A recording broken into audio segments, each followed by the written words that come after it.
Kita lihat nanti bulan Ramadan masih dilarang nggak orang melaksanakan ibadah umroh? Kita lihat nanti. Kalau masih dilarang, lampu kuning dah tuh. Itu kuncinya. Lampu kuning. Kalau berkepanjangan larangan ini sampai ke musim haji, demi Allah itu lampu merah. Bila sampai ke musim haji, orang terhalang melaksanakan ibadah, demi Allah pencipta langit dan bumi, saya nyatakan di depan Bapak Ibu semua, seluruh bumi akan mengalami bencana-bencana alam yang paling mengerikan. Jadi tandanya nanti bulan Ramadan. Ustaz, tidak terjadi. Alhamdulillah, kita sujud syukur bersama-sama. Berarti Allah masih sayang kepada kita. Allah masih beri kesempatan bagi kita untuk memperbanyak amal soleh. Tapi kalau ternyata Ramadan tetap dilarang, awas, lampu kuning. Kalau sampai larang ini berlaku sampai haji, maka hadis Nabi jadi terwujud. Akan ada tahun di mana umatku terhalang melaksanakan ibadah haji dan umrah. Jika demikian, inilah zamannya kita akan menyaksikan bencana-bencana alam yang paling mengerikan serentak di seluruh dunia. Tahu nak Bapak Ibu, penstabil bumi ini adalah tanah haram. Poros bumi ini ke Sidratul Muntaha adalah Ka'bah. Penyeimbang bumi ini adalah orang-orang tawaf di sekitar Masjidil Haram. Hawa dosa, kegelapan maksiat yang dihasilkan oleh para pelaku-pelaku dosa dari orang kafir, orang musyrik, orang munafik, orang zalim, orang fasik, orang mujrim, dan seluruh orang ateis segala macamnya, itu mengeluarkan hawa hitam yang membuat bumi mengutuk, yang membuat langit tidak menerima, yang membuat laut berdoa kepada Allah, izinkan kami ya Allah menjadi penyalur azabmu kepada makhluk-makhlukmu yang durhaka kepadamu. Setiap para pelaku dosa mengeluarkan hawa hitam yang mengerikan, Pak, dan ini membuat bumi tidak rela Allah dimaksiati. Bumi berdoa kepada Allah, yang membuat laut tidak rela Allah dimaksiati. Laut berdoa pada Allah, minta izin kepada Allah agar Allah izinkan mereka mensunamikan bumi ini. Udara juga tidak rela untuk dihirup. Langit juga mengutuk, minta izin pada Allah agar turun petir dan segala macamnya. Ibarat Allah yang kami muliakan, selama ini Allah masih tahan-tahan, tapi ini akhir zaman, Allah tak akan tahan lagi. Nah, yang mampu menjinakkan bumi adalah selama orang masih tawaf di sekitar Ka'bah, selama orang masih umroh ke Masjidil Haram. Pahala di sana dikali lipatkan oleh Allah 100.000 kali lipat, supaya mampu mengimbangi hitamnya hawa dosa yang diciptakan oleh manusia-manusia yang jahat. Ketika hawa murni yang begitu putih dan bersih keluar dari amal soleh orang-orang yang beramal di tanah haram, maka itulah yang menstabilkan bumi ini, Pak. Ini penyeimbangnya. Tapi sekarang orang sudah dilarang untuk melaksanakan ibadah ke tanah suci gara-gara virus corona. Hamba-hamba Allah yang kami muliakan, maka bencana apa yang akan dialami oleh kita? Saya khawatir kalau ini panjang dan lama. Kalau sempat sampai Ramadan, sudah lampu kuning, akan dimulai berbagai macam kegaduhan yang dahsyat dan bencana-bencana yang hebat. Dan kalau sampai musim haji selesai sudah, siap-siaplah kita bertemu dengan Allah dalam berbagai bencana besar yang akan terjadi. Hamba-hamba Allah yang kami muliakan, 156 negara sekarang yang sudah terinfeksi oleh COVID-19 atau novel corona baru ini. 156 negara, sehingga 2 hari yang lalu resmi WHO mengumumkan ini sudah menjadi pandemi, sudah mendunia dan menggerogoti seluruh sendi-sendi kehidupan, menghancurkan seluruh tiang-tiang ekonomi setiap negara. Sudah banyak nyawa yang melayang dari tubuh. Tidak terkira hewan ternak yang tidak terurus dan mati karena orang-orangnya harus dikarantina, tak boleh keluar dari rumah-rumah mereka. Tidak terkira sawah ladang pertanian yang terbengkalai dan digarap oleh hama, dihabisi oleh burung, disikat oleh belalang raksasa dari gurun. Ini bencana demi bencana berlapis-lapis. Ke depan kita semua akan dilanda oleh kelangkaan pakan dan kelaparan yang global. Berat Bapak Ibu, saya tidak mau mengatakan ini. Kalau boleh saya maunya di rumah saja, ngurus pesantren, ngurus santri, ngurus keluarga. Akan tetapi seperti yang disampaikan oleh Bapak Subarkah tadi, 4-5 tahun yang lalu saya sudah menyampaikan apa-apa yang akan terjadi menurut hadis-hadis Nabi. Dan seperti yang beliau katakan, lebih 90% yang saya sampaikan terjadi semua sekarang. Dulu saya mengatakan, Nabi mengatakan di akhir zaman akan terjadi di mana ada saatnya umatku nanti terhalang melaksanakan ibadah umrah ke tanah suci dan ibadah haji. Maka apa yang disampaikan dulu terjadi sudah. Dulu saya mengajak kaum muslimin, ayo bapak, ibu, mari dari sekarang kita mulai menabung dalam bentuk emas. Karena nanti emas akan melejit, harganya sangat mahal. Dan orang lama-kelamaan akan mewujudkan hadis Nabi, kalian akan tinggalkan uang-uang kertas kalian pada masa itu, kata Rasulullah. Uang saat itu tidak ada harganya, akan dibuang-buang dan berserakan di pinggir jalan seperti daun-daun yang menguning yang berguguran dari batang pohonnya. Saat itu kalian kembali menggunakan emas dan perak sebagai mata uang kalian. Sekarang, wahai bapak ibu, kehancuran ekonomi global, krisis moneter paling mengerikan sebentar lagi di ujung hidung kita, insyaallah ta'ala. Maka yang tak punya tabungan emas, dia akan paling menyesal. Orang yang punya tabungan dalam bentuk angka-angka saja, dalam bentuk lembaran-lembaran rupiah, mereka akan menyesal. Percayalah, tak lama lagi kita akan kembali kepada emas sebagai mata uang kita. Kalau bapak ibu mengimani ini, maka segeralah beli emas. Ustaz, sekarang emas sedang mahal-mahalnya. Betul, kan sudah saya sampaikan dulu. Dulu emas masih murah. Saya katakan beli emas. Ada uang sedikit beli emas, 1 kilo, 2 kilo, simpan. Kebanyakan ya. Sudah, kalau tak sanggup 1 gram, 2 gram, simpan pak. Daripada nyimpan dalam bentuk rupiah. Toh kapan-kapan kita perlu uang masih bisa diuangkan. Apa ruginya, betul tidak? Wahai bapak, ibu, hamba-hamba Allah yang kami muliakan. Jadi ke depan yang akan kita hadapi setelah ini, yaitu kelangkaan pakan. Karena bertahun bapak ibu, belalang raksasa yang bisa menggigit manusia yang masuk ke Cina sekarang. Belalang ini adalah belalang jurun. Ini belalang terganas. Dia makan satu hari mampu menghabiskan stok makanan dari pertanian dan lahan-lahan perkebunan yang ada, dapat memakan jatah 35.000 orang manusia satu hari. Sementara bulan April nanti menurut PBB jumlahnya akan menjadi 500 kali lipat lebih banyak dari sekarang. Bencana apa ini wahai bapak ibu? Saya ingat bencana yang sama Allah datangkan pada Fir'aun dulu yang sombong. Allah datangkan dulu kepada Romawi yang jumawa dan merasa paling perkasa. Allah binasakan mereka dengan hama. Ratusan juta hektar lahan pertanian dan perkebunan di Tiongkok daratan habis dimakan oleh ulat bulu. Serangan ulat bulu di sana juga, karena keseimbangan itu sudah hilang bapak ibu. Yang bisa memakan ulat bulu dan dimakan oleh mereka. Maka terjadilah amukan alam dengan izin Allah Subhanahu wa taala. Afrika sedang merana dan menderita karena serangan belalang ini. Arab juga disikat. Arab tak banyak perkebunannya. Kemudian Afghanistan, Pakistan dan India sekarang dah masuk di Cina.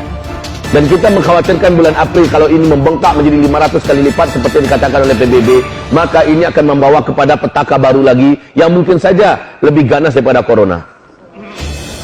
Terjadi kelangkaan pakan. Dampak kelangkaan pakan ini adalah wujudnya hadis Nabi sallallahu alaihi wasallam. Nabi berkata, nanti uang kalian yang banyak, gaji kalian yang banyak pada masa itu di akhir zaman takkan mampu memenuhi kebutuhan utama kalian. Harga-harga mahal sulit didapat. Disitulah manusia akan saling berantam. Disitulah manusia akan saling berbunuh-bunuhan. Di dalam hadis Sahih Bukhari dan Muslim, maaf, saya sangat takut menyampaikan ini. Tetapi apa yang mau saya lakukan? Saya tidak punya lagi solusi kecuali saya wajib sampaikan. Bapak ibu lah yang akan mencari solusi masing-masing. Dalam hadis Sahih Bukhari dan Muslim, di kitab Al-Adabul Mufrad, dikatakan oleh Rasulullah SAW di akhir zaman, sebelum kiamat terjadi, kalian akan menyaksikan kehidupan yang sangat berat, di mana hanya demi sepotong roti, tetangga rela membunuh tetangganya sendiri karena lapar. Hanya demi sepotong roti, tetangga tega membunuh tetangganya sendiri karena lapar. Apalagi detik-detik menjelang Dajjal keluar, ada 3 tahun kemarau ekstrim berturut-turut. Kalau nggak salah saya 2017 di sini ya. Saya sampaikan dulu dakwah saya. 2017 saya pernah sampaikan. Saya pernah sampaikan bahwa menurut para pakar ahli dan para ahli-ahli bumi kita akan terjadi 3 tahun berturut-turut kemarau ekstrim di seluruh dunia. Dari 2019 sampai 2022. 2019, 2020 tahun pertama. 2020, 2021 tahun kedua. 2021, 2022 adalah tahun ketiga. Dan Rasulullah mengatakan menjelang Dajjal keluar ada 3 tahun kemarau berturut-turut yang berat di muka bumi ini. Kita sudah merasakan bagaimana kemarau 2019 kemarin. Berat dan panjang, panas. Maka yakin percayalah Bapak Ibu, tahun ini akan lebih berat daripada tahun sebelumnya. Akan lebih lama daripada tahun sebelumnya. Hasbunallah, ni'mal wakil, ni'mal maula, wa ni'man nasir. Saya bukan hanya sekedar nakutin, yang memang harusnya takut kita, tapi saya akan berikan solusi tentunya. Inilah hebatnya kajian Islam. Setiap ada tarhib, berita-berita pertakut, ada solusi yang diberikan oleh Islam. Apa yang kita buat supaya kita nggak panik? Apa yang kita lakukan supaya kita dapat jalan keluarnya? Dan jalan keluar itu dari sekarang. Dari sekarang. Wahai hamba-hamba Allah yang kami muliakan, dulu saya sudah sampaikan. Sebelum saya sampaikan ulang balik di sini, tahu nggak Bapak Ibu, di manakah orang-orang yang paling berisiko untuk mendapatkan kekacauan yang paling mematikan ini? Karena lapar orang menjarah ke sana kemari, karena lapar orang tega membunuh tetangga kiri dan kanannya. Ya, hadis-hadis ini sahih dan ini sepertinya sebentar lagi akan terjadi. Itu hanya akan berlaku di tempat-tempat kepadatan penduduk, di sana bercampur aduk antara orang beriman dengan orang fasik, antara orang beriman dengan orang zalim, antara orang beriman dengan yang tidak beriman, antara orang beriman dengan orang-orang kafir. Saat mereka lapar, mereka akan memporak-porandakan kehidupan sekitarnya demi bertahan hidup. Maka Nabi berkata, sebaik-baik orang beriman di akhir zaman adalah yang melarikan dirinya dan hartanya, membawa keluarganya, menyelamatkan agamanya ke bukit-bukit, kata Rasulullah. Di sini memang belum saya sampaikan, tetapi di banyak kajian saya sampaikan. Baiknya Bapak Ibu sudah punya komunitas di daerah perbukitan, jauh dari kota, jauh dari laut, tinggi dari laut, jauh dari gunung-gunung berapi. Bukit itu dapat dibuat perumahan, tanahnya subur, bisa bercocok tanam, bisa bertani, dan ada sumber-sumber mata air. Dan di tempat tanah itu dikapling-kapling. Orang yang boleh tinggal dengan kita adalah orang-orang yang soleh-soleh, orang yang taat-taat, yang bertakwa, orang-orang beriman, yang akidahnya lurus. Mereka lah yang layak menjadi tetangga-tetangga kita. Nah Bapak Ibu, mulai dari saat kita mulai membuat rumah di sana, maka pertanian mulai digarap, peternakan mulai dikerjakan. Insya Allah terjadi chaos di kota. Di tempat kita tinggal, kita sudah punya satu tempat bersama yang kita sepakati, yang udah siap rumah kita di situ. Ingat Bapak Ibu, apa kata Rasulullah? Nanti Dajjal akan memasuki seluruh kota-kota di dunia. Kenapa kota harus kita indah di akhir zaman? Kalau sekarang silakan tetap tinggal di kota, beraktivitas kita seperti biasa, tapi ada tempat yang sudah kita siapkan. Ini yang penting. Sebelum tempat itu kita pakai, biarkan pesantren memakainya. Biarkan lembaga-lembaga tahfiz Quran yang menggunakannya, mengalir pahalanya kepada kita. Terawat dia, betul Pak? Nah, wahai Bapak Ibu, ini sudah saya anjurkan. Ada beberapa sebab. Kata Rasulullah, Dajjal hanya akan masuk di kota-kota saja. Dan ketika itu bumi sedang kering, air sangat langka, makanan tidak didapat. Orang putus asa hidup. Sementara Dajjal datang membawa gunungan makanan. Dia akan memberikan makanan itu kepada yang mau sujud kepadanya, yang menyembahnya sebagai Tuhan. Dan Dajjal akan mengatraksikan kemampuan-kemampuan yang tidak ada satupun teknologi bumi ini bisa melakukan kemampuan Dajjal.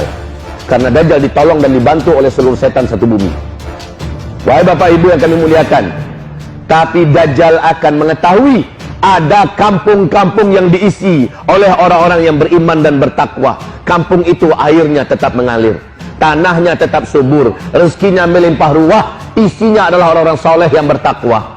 Maka Dajjal datang ke kampung itu dan menawarkan diri, akulah Tuhan yang kalian sembah selama ini. Orang-orang beriman yang bertakwa di kampung itu berkata, bukan, engkau adalah Dajjal yang diperingatkan Rasulullah kami tentang engkau.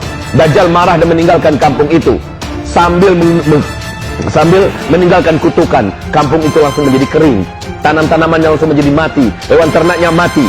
Dan Dajjal pergi meninggalkan kampung itu. Tapi hanya sebentar kejadian itu, Allah kembalikan kembali.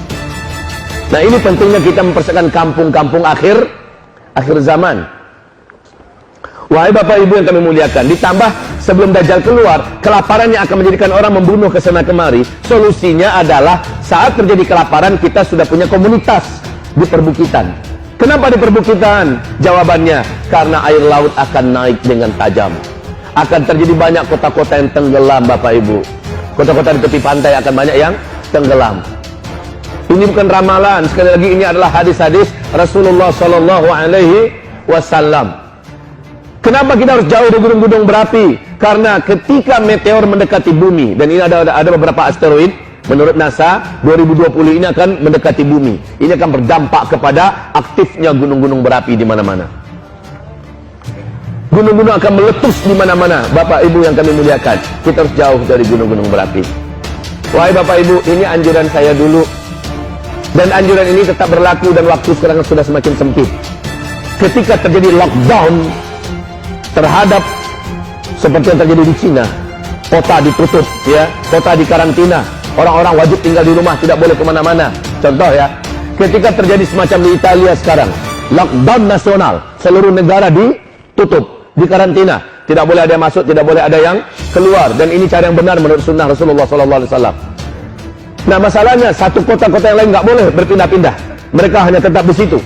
Kemudian orang yang ada di rumah juga nggak boleh keluyuran kecuali orang yang diberi izin resmi oleh pihak pemerintahan. Ketika terjadi lockdown, wahai Bapak Ibu yang kami muliakan, ketika itu terjadilah seperti terjadi di Wuhan. Orang sekarang sudah mulai bunuh diri dari gedung-gedung karena nggak ada makanan. Hewan ternak mereka mati bergelimpangan. Kebun-kebun mereka habis digarap oleh hama. Tidak ada makanan. Kalaupun ada, sudah membusuk, dijual kepada mereka dengan harga selangit. Akhirnya tidak sedikit yang berpasang-pasangan terjun dari gedung. Semoga Allah lindungi kita. Orang beriman tidak pantas melakukan ini, Pak, Ibu. Nah, ketika lapar, orang brutal, orang ganas, orang akan membunuh kesana kemari. Saya katakan, orang beriman sepahit apapun keadaan tak akan rela dan tak akan mau membunuh tetangganya sendiri. Betul tidak? Disitulah di akhir zaman kita perlu adanya sebuah komunitas, yang komunitas itu hanya orang beriman yang tinggal. Tapi minta maaf, kalau sekarang kita tinggal dengan orang yang nggak jelas kiri kanan kita. Betul tidak? Sudah selayaknya. Tapi Ustaz, itu kalau tinggal di daerah seperti itu kan butuh dana. Kami harus beli kaplingan, kami harus bikin rumah, kami harus siapkan ternak, kami harus siapkan perkebunan. Dari mana kami dapat uang, Ustaz? Kami ini bukanlah orang mampu. Ekonomi kami terhitung miskin ke bawah. Udah kalau begitu, solusi terbaik di akhir zaman kata Rasulullah SAW adalah yang Allah firmankan di Al-Quran surat Al-An'am ayat 158. Allah menjamin orang yang beriman, yang banyak amal solehnya dan jauh dari maksiat, Allah akan jaga mereka. Ini solusi yang tertinggi dan semua orang bisa lakukan. Kalau membuat perkampungan di perkampungan akhir zaman, yang pergi ke bukit-bukit butuh fulus. Wah, masih fulus endana, kita nggak punya duit. Maka kalau nggak punya duit, okelah, kita punya Allah. Kita punya iman kepada Allah. Kita harus beriman dengan benar, tauhidkan Allah dengan lurus, campakkan semua kesyirikan yang pernah kita yakini dan kita lakukan. Jangan bergantung kepada selain Allah Subhanahu wa taala. Lalu perbanyak melakukan amalan-amalan saleh. Perbanyak lakukan amalan-amalan saleh. Jauhi dosa, stop maksiat. Berhenti dari amal salah, maksimalkan amalan saleh. Allah akan berpihak pada kita. Apa sabda Rasulullah dalam hadis sahih Imam Muslim? Ihfazillaha yahfazka. Jaga olehmu Allah, Allah akan menjaga engkau. Jaga olehmu Allah, Allah akan jaga engkau. Apa yang maksud dengan menjaga Allah? Maksudnya semua perintah-perintah Allah dijaga, semua larang-larangan Allah jangan dikerjakan. Jangan ada di antara kita yang bermaksiat kepada Allah. Dijamin kamu dijaga oleh Allah Subhanahu wa taala. Wahai Bapak Ibu, ini akhir zaman ya. Setiap kesolehan langsung berbayar tunai dari Allah Subhanahu wa taala. In ahsantum ahsantum li anfusikum. Setiap kamu melakukan kebaikan dan kesolehan, kamu sedang melakukan kebaikan dan kesolehan untuk menyelamatkan diri kamu. Wa in asatum falaha. Kalau kamu buat dosa dan kejahatan, kamulah yang akan menanggung akibatnya. Sekarang berbayar tunai. Orang berbuat baik akan langsung dirasakan tak lama waktu setelah dia melakukan kebaikan itu. Orang melakukan kejahatan dibayar tunai oleh Allah langsung dalam waktu yang tak lama. Coba lihat, baru-baru saja India melakukan kejahatan kepada kaum muslimin di New Delhi, di India. Apa yang terjadi sekarang? Ketika presiden partai Hindu radikal yang melakukan pembunuhan di mana-mana dan melegalkan undang-undang secara pemerintahan untuk mengusir 200 juta rakyat muslim yang ada di India dan menafikan menghapus kewarganegaraan mereka, ini adalah sebuah kejahatan dalam kemanusiaan yang terbesar untuk saat ini. Akan mereka berlakukan bulan April besok. Belum lagi Aprilnya datang, mereka sudah mulai membabi buta ke sana kemari, menghancurkan masjid-masjid, menginjak-injak Al-Quran kita, dan membakar serta membunuh kaum muslimin, menyiksa sejadinya. Belum lagi April datang. Lalu apa kata ketua partai Hindu yang sangat ekstrim ini, BJP ya, apa katanya? Kita bukan hanya akan usir orang Islam dari India, tapi akan kita usir mereka dari kehidupan dunia ini. Biadab. Habis melakukan itu, pulang dia tabrakan mobilnya, mati. Lihat, Allah sebenarnya bayar tunai. Ini zamannya Allah bayar tunai. Orang-orang yang menyiksa kaum muslimin kemarin di India, banyak yang sekarang buta matanya, lumpuh mendadak. Allahu Akbar. Ada yang kena sambar petir, dan hewan ternak mereka, kambing-kambing, domba-domba, mati secara tiba-tiba. Allah dalam merancang rencana supaya mereka menyembelih Tuhan yang selama ini mereka sembah, sapi. Inilah saatnya Allah bayar tunai setiap kejahatan. Ketika Presiden Republik Rakyat Tiongkok dengan jumawa mengatakan tidak ada satupun kekuatan yang mampu mengguncang Cina, dibayar tunai oleh Allah SWT. Didatangkan bala tentara yang tak nampak, yang tak bisa dihadapi dengan tentara mereka yang banyak. 2 juta tentara mereka, keren-keren militer mereka, hebat-hebat dengan persenjataan mereka, tak mampu menghadapi virus corona. Padahal itu baru satu kecil daripada tentara Allah. Seperti Allah hinakan Namrus dengan lalat, Allah matikan Namrus dengan lalat. Wahai hamba-hamba Allah yang kami muliakan, bagi Allah, walillahi junudus samawati wal ard, milik Allah lah seluruh tentara yang ada di langit dan di bumi. Jadi kita orang beriman, Bapak Ibu, kebaikan yang kita kerjakan sekarang akan langsung berbuah kepada kebaikan, dibayar kontan. Jangan ragu-ragu. Tapi ingat, ketika kita bermaksiat hari ini, maka tak dalam waktu yang tak lama Allah bayar kontan juga, dirasakan langsung akibatnya. Ini akhir zaman ya, beda dengan sebelumnya. Sekali lagi ingat, ini akhir zaman. Allah Subhanahu wa taala bayar cash, Allah bayar kontan. In ahsantum ahsantum li anfusikum wa in asatum falaha. Kalau kamu melakukan kebaikan, kamu akan langsung mendapatkan akibat kebaikan yang kamu kerjakan itu untuk diri kamu. Dan bila kamu melakukan kejahatan, kamu akan langsung merasakan akibat dari kejahatan itu untuk diri kamu. Maka kita sebagai orang-orang Islam yang ada iman, tak layak pula lah kita macam orang kafir yang tak kenal Allah. Mereka borong masker, mereka borong makanan, mereka borong ini. Ya kalau mereka punya duit, sampai-sampai harganya brutal pun nggak peduli, dibeli. Ya kita nggak begitu, Bapak Ibu. Ya, kita sudah diberikan benteng oleh Allah SWT. Benteng kita siapa? Sebutkan nama Allah yang bisa mendatangkan manfaat, yang bisa mendatangkan mudarat. Sebutkan nama Allah. Apa namanya? Allah itu Asmaul Husna, punya 99 nama terbaik. Coba sebutkan nama Allah yang artinya adalah Sang Maha memberi manfaat, Sang Maha pemberi mudarat. Coba sebutkan nama Allah itu, apa namanya? An-Nafi', Ad-Dar. Ulangi. An-Nafi', Ad-Dar, yang maha memberikan manfaat, yang maha memberikan mudarat. Api makhluk Allah apa bukan? Api makhluk Allah apa bukan? Bisa memberikan mudarat apa tidak? Tidak. Yang bisa memberikan mudarat adalah Allah. Bila Allah masukkan mudarat itu, maka dia pun bermudarat. Bila Allah cabut mudarat itu, dia tidak akan bermudarat. Salah kalau kita mengatakan api bisa memberikan mudarat kecuali dengan izin Allah. Dan itu sudah menjadi sunnatullah. Hai api, jadi kamu dingin, jangan membakar Ibrahim. Siap ya Allah. Api pun dingin ketika itu. Allah cabut mudaratnya. Virus corona makhluk Allah apa tidak? Jawab, virus corona makhluk Allah apa tidak? Apapun virus-virus yang ada di muka bumi makhluk Allah apa tidak? Ia menimbulkan mudarat virus apa Allah? Allah adalah Ad-Dar. Dialah yang menimbulkan mudarat. Yakini itu, Pak. Ad-Dar. Dan Allah lah An-Nafi'. Jangan mengatakan sekarang vaksin sudah ditemukan seolah vaksin menjadi An-Nafi'. An-Nafi' adalah Allah. Tanpa virus corona pun orang semua akan mati. Bahkan DBD sekarang sudah 400 lebih orang yang mati karena DBD di Indonesia ini dalam waktu dekat. Kenapa ini tidak viral? Hah? bukan virus, bukan penyakit yang menimbulkan mudarat. Bahkan ada orang sehat, segar, muda, mati. Tanpa ada rencana untuk mati, mati. Sedang menyampaikan berita, mati. Sedang nyanyi-nyanyi, mati. Sedang main bola kaki, mati. Raja-raja, mati. Rakyat jelata, mati. Polisi jenderal berpangkat tinggi, mati. Kopral dan orang-orang buruh kasar, mati. Semua orang mati. Ad-dar adalah Allah. Maka jangan diganti. Ini akidah kita. An-nafi' adalah Allah.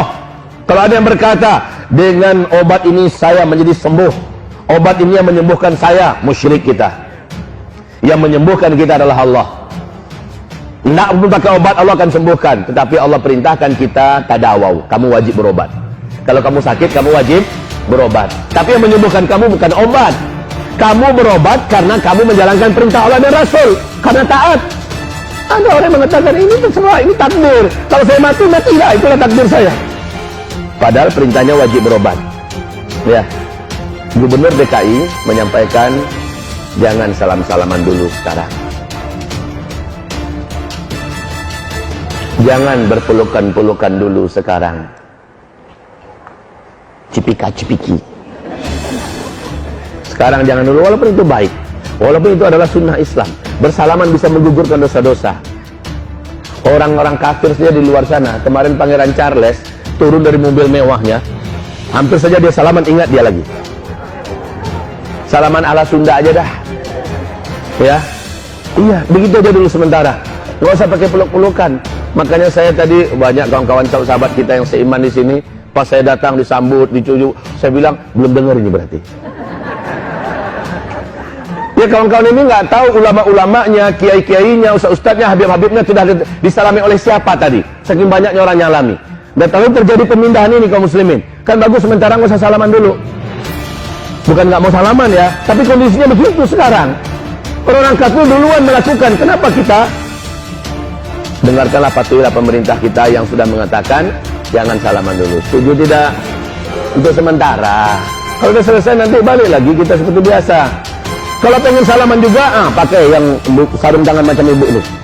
Salaman lah. Mana sarung tangannya? Kasih lihat, Bu. Gitu. Pakai sarung tangan begitu. Kalau mau salaman juga, atau ambil tisu. Mana yang mau salaman? Begitu. Iya. Jadi, Masya Allah, kaum muslimin yang kami muliakan, kembali kita kepada ad-daru an-nafi'. Lagi pula ada senjata aku udah diajarin. Wahai Bapak Ibu yang kami muliakan. Ini papan tulis kurang kepake kayaknya ya. Harusnya saya pakai ini. Saya senang melihat papan tulis yang bagus dan besar. Ini impian saya, ini idola saya. Papan tulis kalau udah besar kayak gini saya semangat. Nah, cuma karena waktu kita sangat kasih dan tipis sekali. Ibarat Allah, kita nanti 7:30 selesai, bubar, dan kita berdoa tentunya, kemudian kita selesai. Wahai Bapak Ibu yang kami muliakan, apa yang terjadi berikutnya setelah ini? Menurut hadis Nabi ya, kita lihat nanti bulan Ramadan masih dilarang nggak orang melaksanakan ibadah umroh? Kita lihat nanti. Kalau masih dilarang, lampu kuning dah. Itu kuncinya. Lampu kuning. Kalau berkepanjangan larangan ini sampai ke musim haji, demi Allah itu lampu merah. Bila sampai ke musim haji, orang terhalang melaksanakan ibadah, demi Allah pencipta langit dan bumi, saya nyatakan di depan Bapak Ibu semua, seluruh bumi akan mengalami bencana-bencana alam yang paling mengerikan. Jadi tandanya nanti bulan Ramadan. Ustaz, tidak terjadi. Alhamdulillah, kita sujud syukur bersama-sama. Berarti Allah masih sayang kepada kita. Allah masih beri kesempatan bagi kita untuk memperbanyak amal soleh. Tapi kalau ternyata Ramadan tetap dilarang, awas, lampu kuning. Kalau sampai larangan ini berlaku sampai haji, maka hadis Nabi jadi terwujud. Akan ada tahun di mana umatku terhalang melaksanakan ibadah haji dan umrah. Jika demikian, inilah zamannya kita akan menyaksikan bencana-bencana alam yang paling mengerikan serentak di seluruh dunia. Tahu nak Bapak Ibu?